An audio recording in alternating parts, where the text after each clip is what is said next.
Let's just ask this question. What area are you referring to and what organizations do you feel that are indigenous to the community? What was that, Jason? I said, what area are you referring to? I'm the And what organizations do you feel are not indigenous to the community? Well, I'm talking about this area right here. Okay.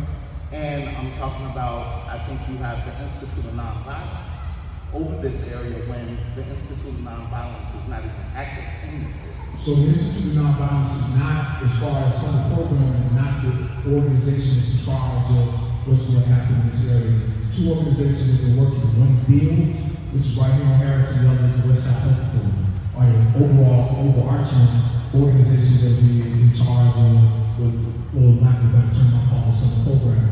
There was recently a RFP that was done that's going to focus on one of the mayors at CCPSA, Rogers, which I think the management probably thought that we have already done that, that's focused in an area that's roughly bounded by Washington, Monroe, Leamington, and Laverne, because of the activity that we got in the 100 block right off of Claire, Madison, and all of that stuff right there.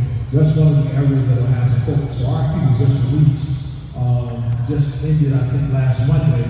People make response to convening a lot of the organizations in that particular box that's part of the Mayor's Summer Safety Program. So there'll be more information on that. And their job essentially will be coordinating, work with other organizations that any other kind of convening organization. Now, when I proposed and gave to the CCPSA, through the Department of Health, that I would build or say they have the capacity not only to do that, but also mentor organizations to get you to a point where they could apply for and have funding. There's a lot of people doing a lot of stuff. However, not what I would say masters the art of working with the city is getting all of their paperwork things ducks lined up in the road. For example, I know that Carl NAACP did a stint with our group program, part of which was to do exactly, bring a bunch of organizations to the table, help build capacity so that these organizations can move on going forward. And right now, we just have not found that point. Not over here, same thing's going on in West Garfield Park. We have two areas that are mentioned that are part of the CCPSA summer strategy. And so both those areas, one in the 15th district, one in the 11th district, those organizations we work with, small organizations trying to bring them up to speed on what they need in order to be competitive and compete for the money that the city is going to offer going forward. Was there any time where there was a meeting with the organizations to even bring them to the table at the forefront of this, rather than at the back of this? Right, so we had one meeting over in Garfield Park about 3 months ago, was it? Was it this? We had that meeting in Garfield Park. That was probably like January, February. Yeah, that was kind of like the beginning conversations around not only Austin, Garfield Park, Inglewood, and South London, 4 target areas that are being done. 2 of them have to be on the wood. One's in the 22nd, the other is the 16th ward. And he's about to share more information, and so we're gonna save some questions for him because he got a situation going on and he got to get to his team while we're talking about young people. Yeah. Okay. So Manny is with the Community Safety Coordination Center with the mayor's office specifically, and they've been tasked with convening all of the different departments together to address public safety concerns. And Manny's going to talk especially about the People's Plan for Community Safety, which the mayor's running. A bit of what the alderman touched on is these highlighted blocks, which again you can find on this heat map that I provided for you all tonight. They are doing some actions directly on those blocks, utilizing the organizations in particular areas. So this hopefully may answer some of the questions that you have. If not, it ain't. Well, at least it'll be information for the folks that don't know about it. So we're gonna go ahead and give it up to Manny. First of all, thank you all for being here. Thank you all for actually giving me some time to come and talk a little bit about what the Mayor's Office of Community Safety is. So, for those who don't know me, I'm named Goodwill. This is my second administration. I have seen 4 different mayors of public safety. I am now on my 5th deputy mayor. This particular administration changed around public safety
this particular office developed a quality of life plan that is really centered around what communities are already working on, really building and making off of that. So when we say people's plan for community safety, we literally are focusing on several different pillars. Some of those pillars are education, housing, victims and services, survivors and apologies, CBI, policing, community environment, education, and then we even rebranded how we talk to people with, we say high risk, we don't even say high risk anymore, we say highest promise. So we are referring to youth as youth of highest promise, we're referring to adults as adults of highest promise. And again, the purpose of the rebranding of that language is so that we collectively as a city start to look at the individuals we are servicing as assets in our livelihoods. There is extreme power in words, and when you are referring to somebody at risk all the time, how can they see that they actually have life? How can they see that they can actually bring value? They only can say the space of being a product of their environment. And I grew up in South Shore. I currently live in Austin. I'm right on the Claire and Laramie. So I completely understand how these communities and what they experience. This quality of life plan for the city, yes, it's meant for the entire city, but it is extremely hyper-focused on the south and west side. So I actually provided a sheet to you all there, that has the block groups that we're focusing on. And block groups are based on census blocks. It's an 8 to 10 block radius. We have data that is situated on there that shows exactly why we chose these particular blocks. It does not mean that we're not going to focus on Austin as its entirety as a community, because Austin is extremely large. But we do want to be extremely hyper-focused and take a granular approach to how we actually try to solve some of these root causes of violence. One pillar that I can talk a little bit more intimately about is because I co-lead the pillar is the community environment pillar. The community environment pillar is broken down into 3 sub-strategies. 311 being one of them, safe space activation being another, and then Vacant-Lots and Buildings. The Vacant-Lots and Buildings component is how can we utilize and repurpose the vacant-lots that are already in the community to actually provide access so community can utilize it. Now we always know that there's always a need for housing. However, how can we utilize these spaces to do other things in a time until we can get actually affordable housing for community members? So what does that look like to actually make sure that these spaces are environmentally clear? What does it look like for when CPS is not in school, how community can actually access and utilize those buildings? We have to start looking again at our spaces as assets and our liabilities. And I think for too long, we kind of have operated from the business mindset of like, let's reduce the risk as much as possible. So during the summer, community has access to park districts. They don't need to have access to schools. We are collectively starting to really shift our thinking and start to create processes and pathways in which we can make sure that the community has access to resources that they didn't normally have access to.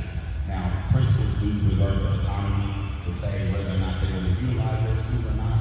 And what we're doing is we're helping the principals say, hey, we're standing behind you and supporting you in allowing communities to come to community organizations that serve the community to come in and utilize that space.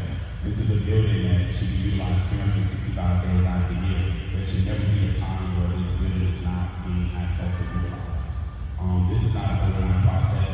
Our communities have experienced a tremendous amount of disinvestment over the years. So when we first launched this plan, we were intentionally saying, let's focus on 2 communities on the south side and 2 communities on the west side. Inglewood is a no-brainer. Inglewood has the most vacant-lots in the entire city. We looked at Austin and said, we definitely need to go to Austin. Austin is one of the largest communities in the city of Chicago. We then looked at Little Village. We said Little Village, right now, I don't know if you know, there's a big war going on in Little Village. Like, they are experiencing a tremendous amount of gang war, and it looks completely different than the black community. Completely different. Culturally, everything is different. And then the last community, but not least, Garfield. Like, extremely important, specifically West Garfield. What I've been tasked to do is I kind of oversee our community engagement strategy for our violence prevention strategy. But I have been tasked to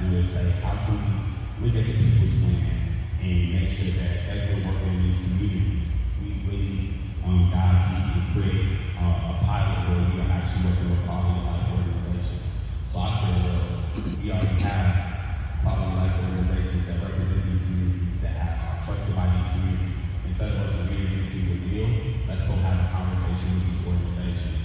So we met with Austin coming together a big deal. They presented in front of our cabinet every other Wednesday. We have a cabinet meeting where all commissioners and department leads from all departments and agencies come, and this is the deputy mayor speak, and he gives them things to talk about. Like, these are issues going on in the city. We since then have narrowed our focus to be more centered around quality of life in our organization. So, for instance, also coming together and deal, just presented in front of the cabinet, they presented the top 5 of community safety issues. And in real time, we had commissioners committing to, oh, we're going to help you do that. This is what we can help you do. I can tell you in the 5.5 years that I've been here, we've never had anything like that, where we tap directly into a quality of life plan that the community has built, and then say, how can we start to support these quality of life plans that communities have come effortlessly and tirelessly put their time and energy into building? How can we actually start to support those? So we are really trying to be extremely intentional. I know there's a lot of concerns. It's not going to be an overnight process, but I can assure you we are moving in the right direction. We are telling everybody to come to the table. We are having a quarterly meeting at the end of each quarter to actually present out what we've accomplished over the last 4 months. And that meeting is open to the public to come and provide feedback. But the reason why we are doing quarterly meetings is because it's important for people to be able to follow the process of what the people's plan is actually putting out. And I'll pause just for a second because I know I get a lot of information for all kinds of questions. Pick it up first. I'm looking at this, and I know I give you a bit of attention, so I think it's still Mr. Mark. When you speak of organizations, like the young fellow talked about here, you, Mr. Mark, are bringing real people who's at the states, Mississippi communities, guidance communities, who do the work. Some of these people just happen to work for those organizations that you name. These people who have their own organizations that do this work, it's growing up here. They're not at the table. They're not part of the design, but you want to be part of the implementation. That's kind of different when you don't have ownership and you really haven't heard or seen the post recently. It's different. Since we go to the Epistle of Village, it's different. We just had a brother that's been shot over here. You know what I'm saying? People don't know the difference in the communities. Every community is different in Chicago. Every park is different in Chicago. So when you tell me about a bill and an act, that's not touching the pulse of Chicago in this area of Austin. And I give it to, I say, for your sake, you didn't know. I give you the benefit of the doubt that you didn't know. We have 2 organizations right here that operate for years or who have operated. We got Chicago Fathers. We got Chicago Anchors. Chicago Anchors can operate. Almost had to do yesterday. You got another organization called Fathers for Change. These organizations have been contacted about one of the stuff that goes on about having on these meetings.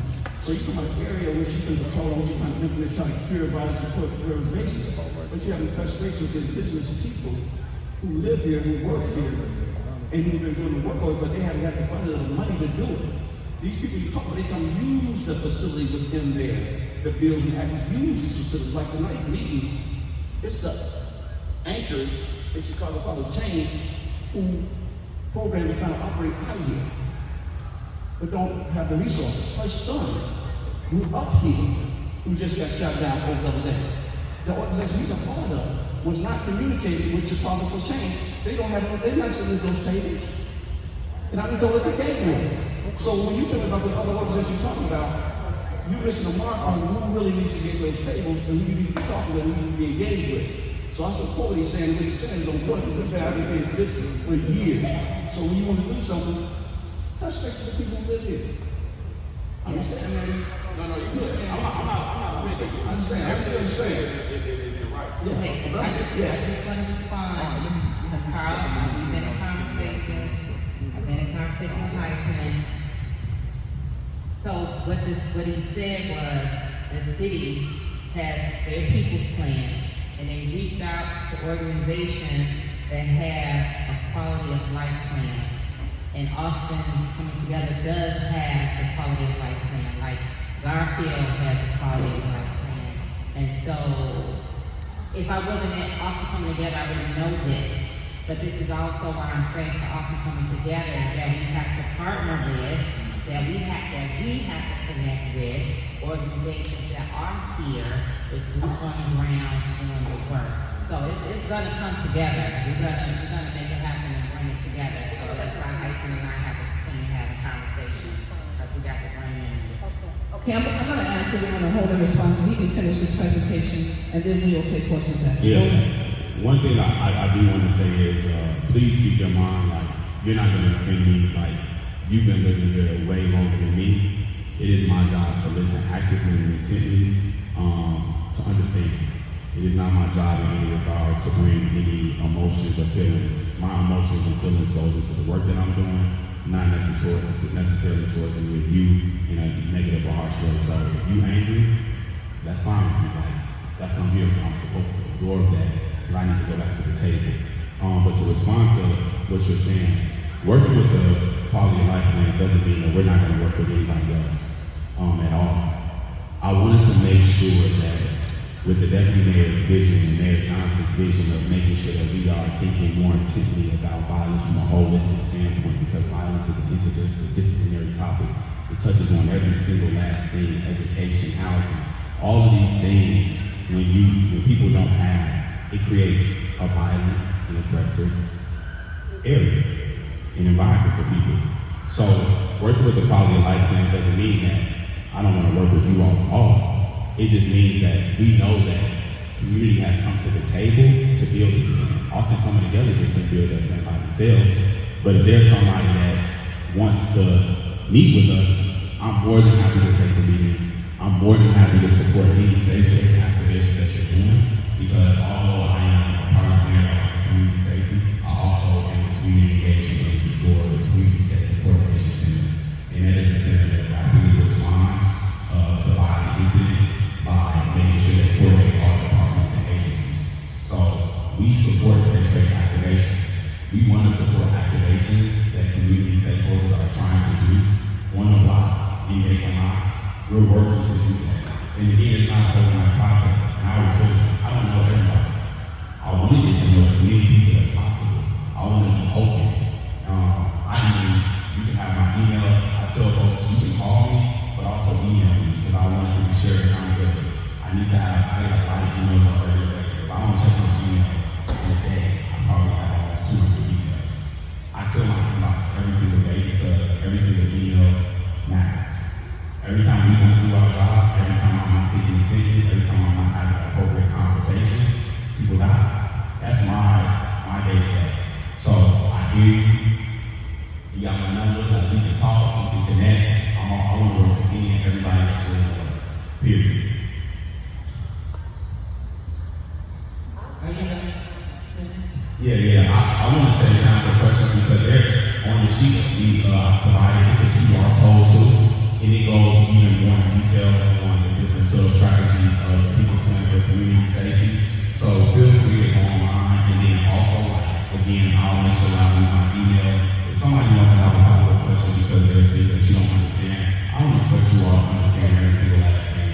The information that I have with me today is 5.5 years worth of working in government, in the mayor's office, interacting with various amount of departments and agencies. And if you don't understand the operations of the city, it can be very, very intimidating. So I'm happy to have a conversation to provide clarity and education. We have a question here. Yes, my name is Cassandra Norman. I'm with South Austin Neighborhood Association. But I hear what you're saying, and I know about a lot of these organizations. I know about the Quality of Life Plan because I was on the steering committee. However, how do we do a lot of talking, but I'm trying to figure out, and there's strategy and there's plans, but I'm not seeing the action. And I want to know, what is the action plan for this community safety, and how do we get everybody at the table and have that communication line going, where organizations like this guy's organization, my organization, and all the other organizations know that these meetings are happening so that they can have input. Yeah, so I'm smiling and shaking my head because I really appreciate that question, and I appreciate it for multiple reasons. Reason number one is, when you talk about the implementation has been present, but it has not been as effective as it could be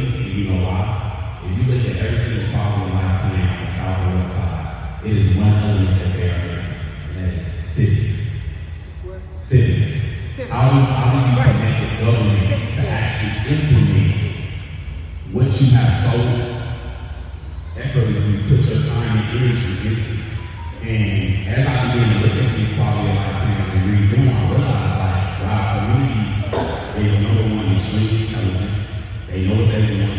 They even went as far as to like write these very detailed and intimate plans that talk about how to get there. However, what I started to realize was there was nobody at the table for government to talk about what role government plays in it to actually implement and uplift these plans. It is not to say historically there has not been implementation and support by government in the past, but has it been as consistent and sustainable? And we're really trying to work towards sustainability. So I continue, we're in constant conversations with ideas in Alderman's office to make sure that we're uplifting his perspective and things and supporting the things that he's trying to do. But we're talking to a variety of organizations. Also coming together just happens to be the organization that we brought in front of the cabinet because it captures that quality of life plan. And if you notice what I said before, the implementation component is commissioners in real time saying, we are committed to do this. There has already been some footing. I'm literally in the process. We met with 3 quality of life plan organizations so far. We have one more to do. I'm literally in the process of getting organized, sending out emails to these commissioners and department heads, and they're responding. They're having meetings to actually start doing what we're talking about with the implementation, because that's extremely important. Now, what I will say is that just because you implement something today, if it's not consistently happening, you will never see the results. So how can we build up that hope within community and that trust? I'm constantly trying to build trust. When I first came and sat at the table, I told them, I said, listen, I want to expect you all to trust me. I want to work to build your trust. I think that that's extremely important. Just like I'm sitting here today, I want to work to build you all trust so that you understand that there's a process in place, and I want you to understand the process. So even long after I'm gone, you can still hold the next people accountable because you understand how government operates and works. So again, we're here to make sure that these departments and agencies actually follow through, and they're actually willing. They're excited. Some of these department heads have never heard about quality of life plan. This is their first time. So to actually provide a space for a community to come and present and talk about the plan that you all have created is a huge win. It's a huge win. We need to do more. 1,000%. We need to do so much more. We have a long way to go. We do. But I would really, like I said, have as many conversations as possible and make myself as accessible as possible to help provide that knowledge and understanding, because this is very intimidating. It is a complex process to understand. Awesome. We got another question.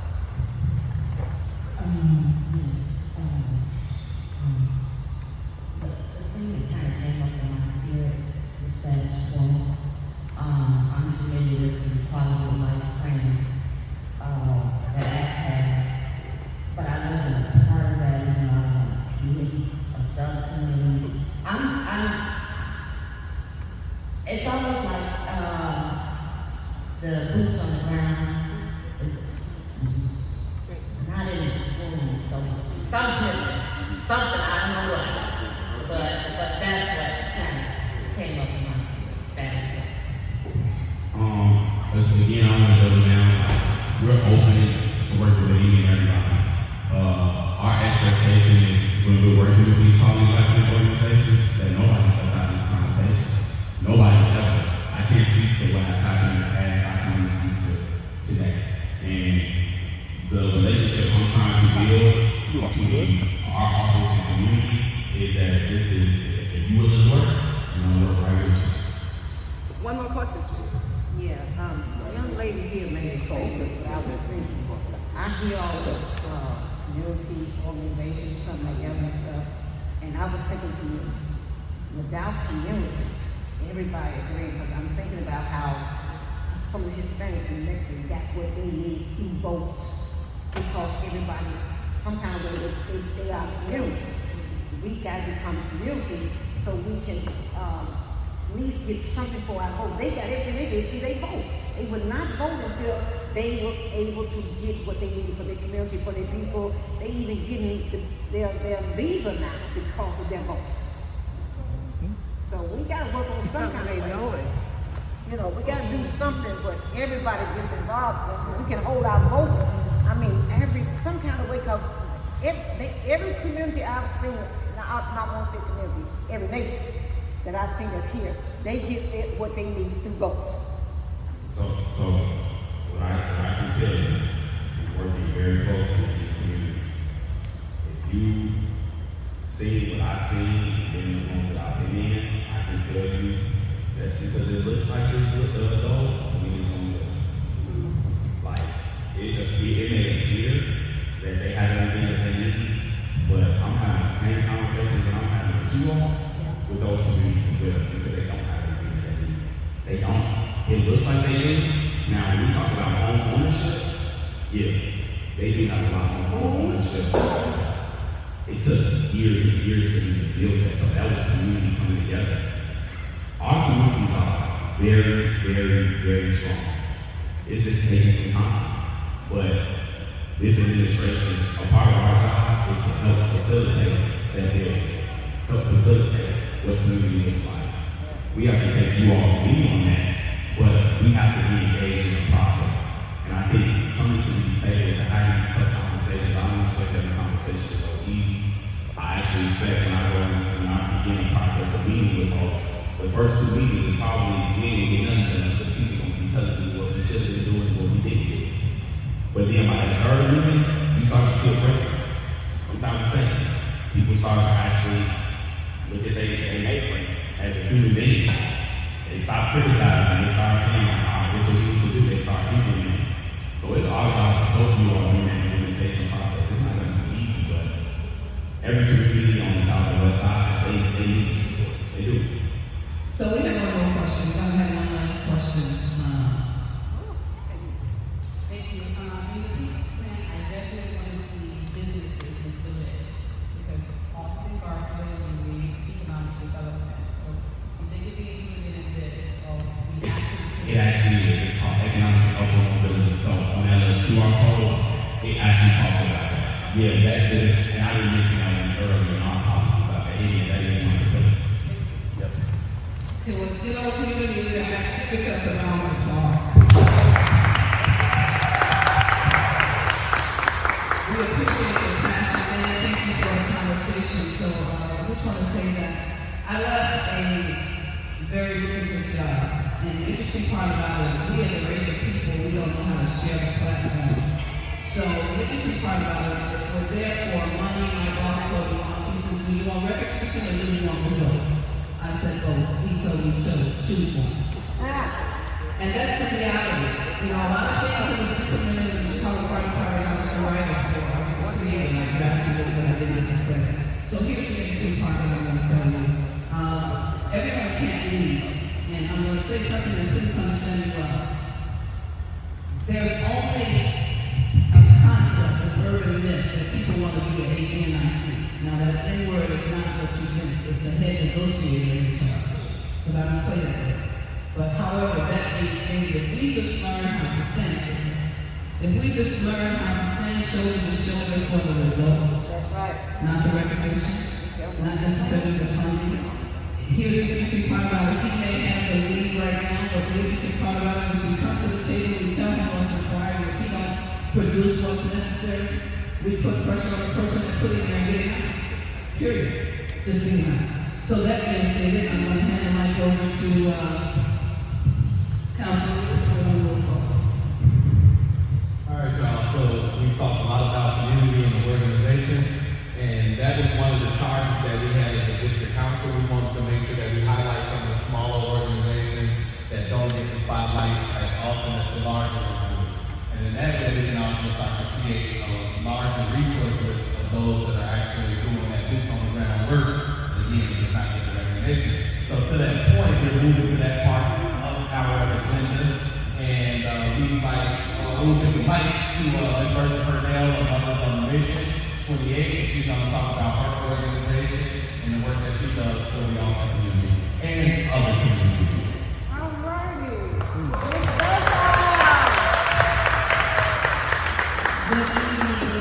Good evening. Thank you all so very much. Young man back there in the back, I'm going to be call on you.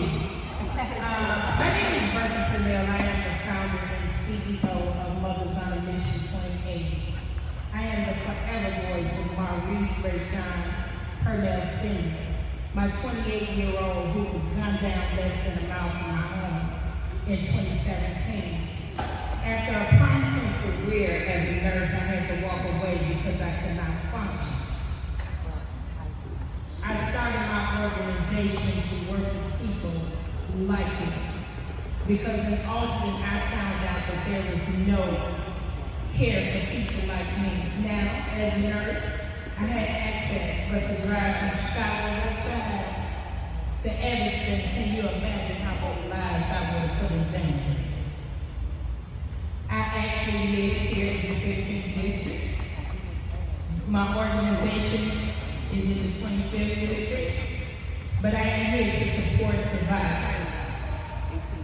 We need a platform. Anybody who knows me knows that I stand up in the room, and I'm the one who asks, why aren't we at the table? Because you are absolutely right. We should be a part of the plan for whatever happens in our community. So I will definitely leave my contact information, definitely want to work with you, young man, and also to get involved with this park district, because we can only win if we stand together. That's right. Ms. Norman, no, I will stand for as long as I can, and I'll roll the rest of the way. Thank you all so much. Thank you all for the recognition. Now, keep telling us a little bit, so you got something big coming up for the first time for the organization. What's the services that you provide? Yes. We are doing our first fundraiser the 23rd of June. 28 Shades of Blue. Those organizations that they talk about having all the information for, I have exams, I have guns, I have it all, and still fighting grants. So we're doing a fundraiser to kind of help raise funds to help us. We do reentry, we do case management, and our biggest one is we do victim services because we need someone to speak with. But with our support groups, we do have a clinician that's involved. We now have 4 clinicians that work with me. Even DeAndre ran a youth program for kids that have been impacted. I can't do it all, but I try to connect people to it all. And that's what it's all about. Those grassroots organizations that's getting out here doing what we have to do to get it done. Mercy Gardens, that's in the 4900 block on Quincy, we run a program there every Saturday. It's called A Baby in Dirt. We ask children to come in their work clothes and be prepared to get dirty. It's also run by therapists. So we try to provide and get people, because I don't know what teenagers feel. I don't know nothing about them. And I would I need to stay in my lane. So I try to get the people that can help with the situations that arise.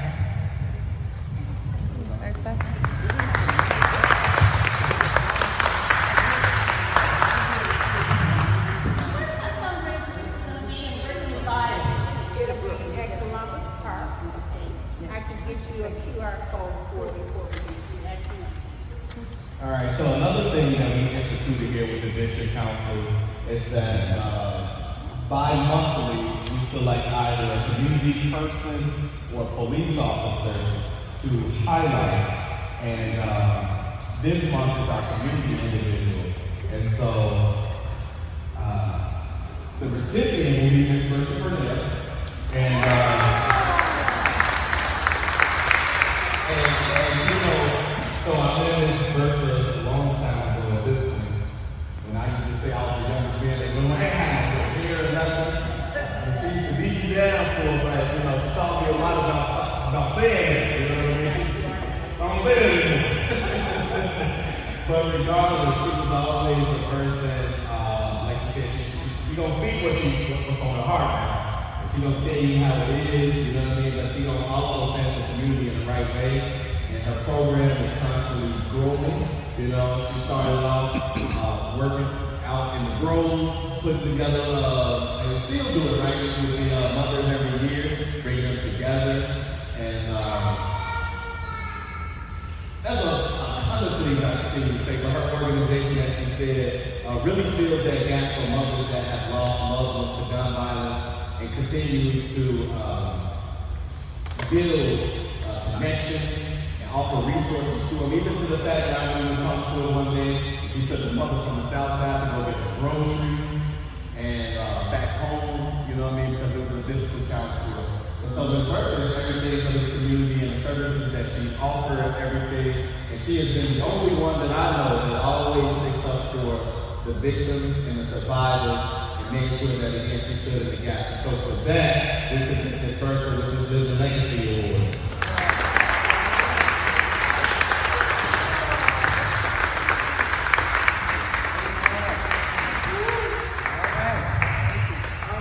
The Living Legacy Award says, empowering those around you to be heard and valued makes the difference between a leader who simply instructs versus one who inspires. This certificate of appreciation is the grateful recognition of our community service dedication. We hereby present Ms. Bertha Burnell with the certificate of recognition from 15th District for her service, her leadership, and commitment on this day, June 12th, 2024.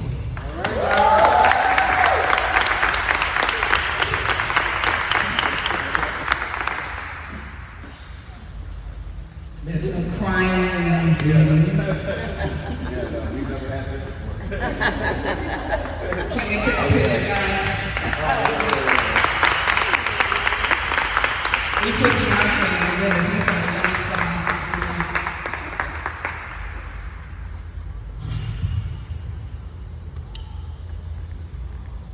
Thank you. You're welcome. We appreciate your service. Okay, Sister Winters, you're up. Okay, so before we leave, I'm gonna make sure to give you all Mandy's email address and not for everything, but they need to talk about and the best guys too. And so, real quick, I'll just talk to him, and I had already had this conversation with him, and I feel this is not for ACT, but this is for having a special meeting with those community members, those organizations, Mary Jones is part of it. You all just let me know that he's willing to have that conversation so we can begin to see how to integrate the boots on the ground and ones that live in the community and working in the community. So I'll make sure to let everybody know how when that meeting is going to take place. But the fact further is we have another award. So this is the new award that we made in honor of our doctor right here. So we have a new award called the Austin Achievement Award, and this is for United Rubis.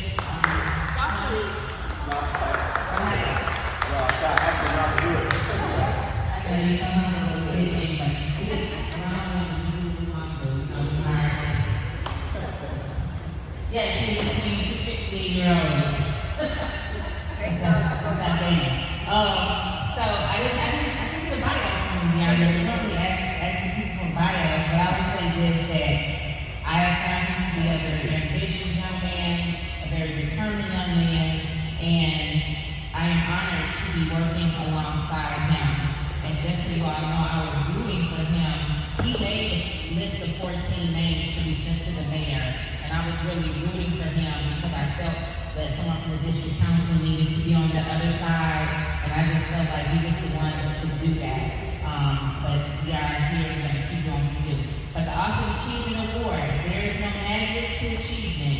It's really about hard work, choices, and persistence. That's Michelle Obama. This certificate of appreciation is state recognition of you earning your PhD from the Chicago School of Professional Psychology and Business and Industrial Organization. Ms. DeAndre Rubis, with this certificate of recognition for his academic success, leadership, and commitment to Austin. On behalf of our 15th District Council on this day, June 12th, 2024, we present you with this award. Yes. And I got news for you. Anytime that you have a young man with two stubborn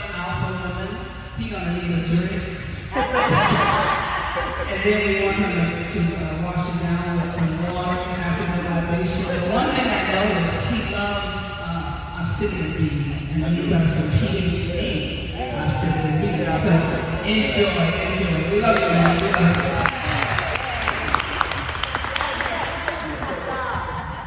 Okay, so, are you all? I'm sorry. She said what the shirt said. Oh, you said you wanted to hang out too.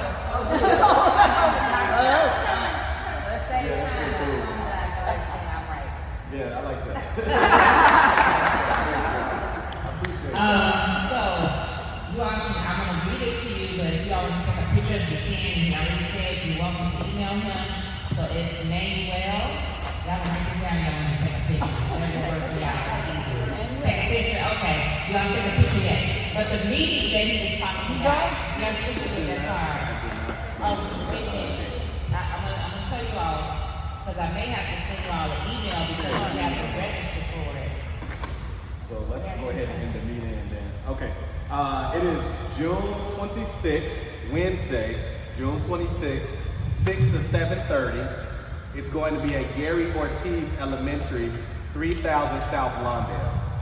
And if you all sign the sign-in sheet, I'll send you the link so you can register if you want to go to that meeting. Okay, thank you. We're done? Yeah, so the last announcement we have is for our next regular meeting, which will go back to the Thursday. We have to move this one up to today. So July 11th, we'll be at the Veterans Peace Garden, 5413 West Madison. Another, hopefully outside event, but if it gets too hot outside, there is shade there. So. Okay. I want everyone to know that our organization manages the Veterans Peace Garden. It's a very quiet, little nice oasis on Madison, directly across from MacArthur's. It's on the main thoroughfare. So we look forward to seeing you all July 11th at 5:30. 5:30 at the Veterans Peace Garden. Now, if it rains, We'll work on it. okay, we'll work on an alternate location for indoors. Outstanding. So that, go ahead, baby. I just want to thank you all. Please take some food with you. Yeah, absolutely. Okay, so may I have, we appreciate all your time. Congratulations to everyone that attended, and thank you, Park District, again for bringing us inside. So may I have a motion to adjourn the meeting? Motion to adjourn the meeting. Thank you. It has been motioned, it has been second. All in favor? Anyone opposed? No. Excellent. Thank you all so much. Thank you.